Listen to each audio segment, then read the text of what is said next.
Hello everyone, and welcome to this video tutorial in which I'm going to provide a summary of the landmark decision in R. Miller and the Prime Minister 2019. And I love this case, not least because it involves my favourite justice of all time, the one and only Brenda Hale and her rather fabulous spider brooch, but because it's a really useful case for a number of reasons for A-level law. Most significantly, it illustrates the importance of separation of the powers. So you can bring this into an exam question where you're talking about why it's so important that we follow Montesquieu's theory of separation of powers. You could also use it in a judiciary question when you're talking about why it's so important that we have an independent judiciary so that judges like Brenda Hale feel able to hold our executive to account. So the case of R. Miller and the Prime Minister 2019 actually concerned the conglomeration of two appeals, one from the High Court of England and Wales and one from the Inner House of the Court of Session in Scotland. And it was all about our Prime Minister at the time, Boris Johnson, who had prorogued Parliament and whether that was lawful or not. And this case went all the way to the Supreme Court, and there was a unanimous decision by all of the justices.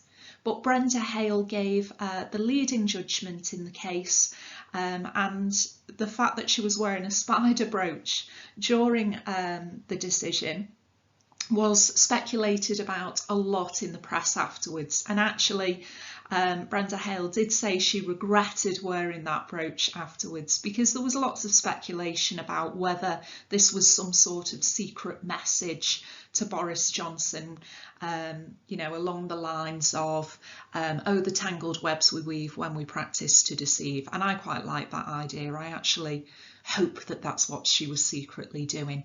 But this was a landmark decision, and the ultimate finding was that Boris Johnson's advice to Her Majesty, we had Queen Elizabeth at the time, that advice was unlawful, void and of no effect, and Parliament were allowed to reconvene.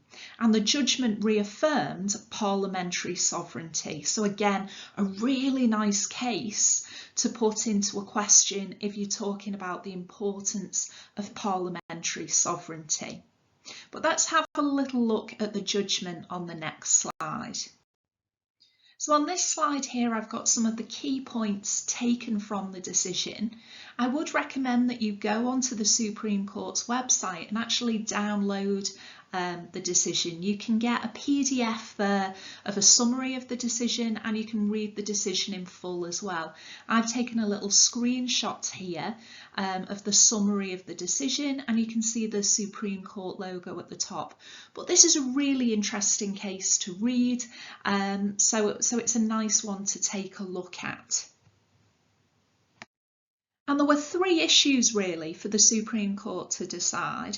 Firstly, was the lawfulness of the Prime Minister's advice to the Queen something that the courts could judge? Were they in a position to decide whether it was lawful or not?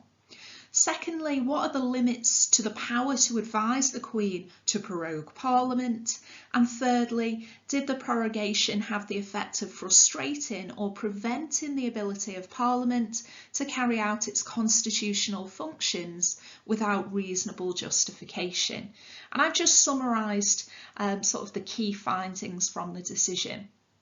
So as I've already mentioned, it was decided that the Prime Minister's advice to the Queen was unlawful, and it was held that the courts do exercise a supervisory jurisdiction over acts of the government, and they were in a position to rule on whether that advice was lawful or not. And of course they decided it was not. Secondly, the power to prorogue Parliament was limited by the constitutional principles with which it would otherwise conflict.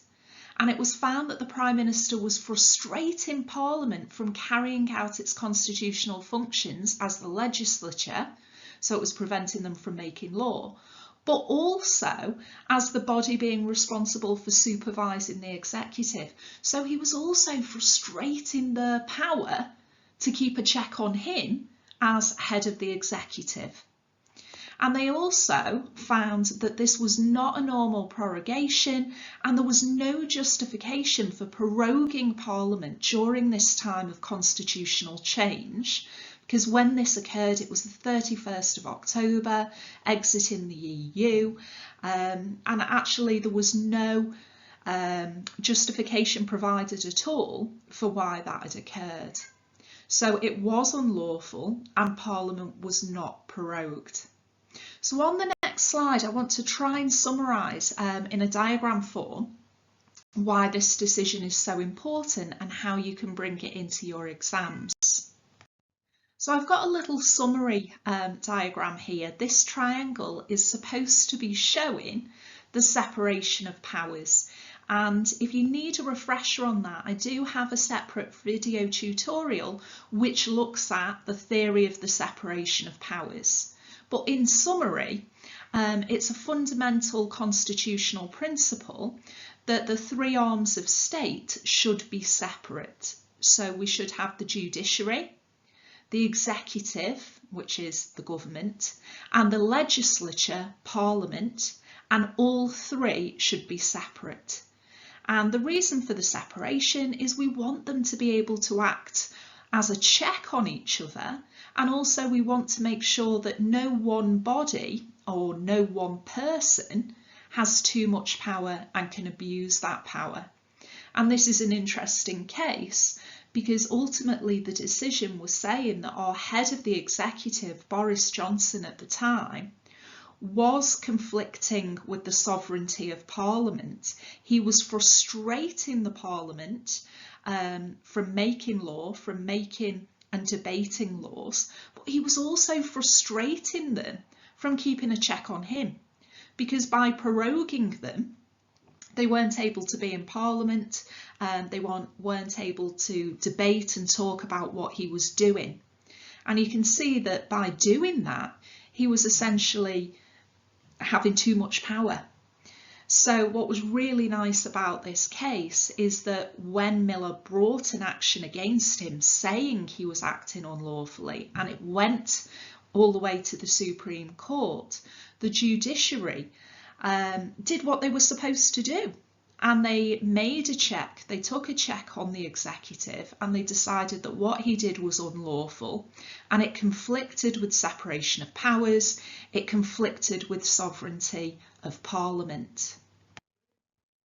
So as I said at the start, this is also a really useful case, not just for sovereignty of Parliament and separation of powers, but also when you're talking about the judiciary. It's important that we have an independent judiciary, and it's important that they have security of tenure and that they can't be easily sacked, because if they could, they might be frightened of making decisions against the executive for fear of losing their jobs. So again, it illustrates the importance of having them independent so that they are able to take these decisions that might make them unpopular. Certainly Boris Johnson probably didn't like the decision very much. So really, really interesting case on constitutional law. And as I say, I do recommend that you go to the Supreme Court website and read the case in full. I love Brenda's judgment in it. It's a really nice one to read and a lovely one to bring into a number of areas of law. So I hope you found this video helpful. If you have, please like, please subscribe, because it helps me to make more content for this channel.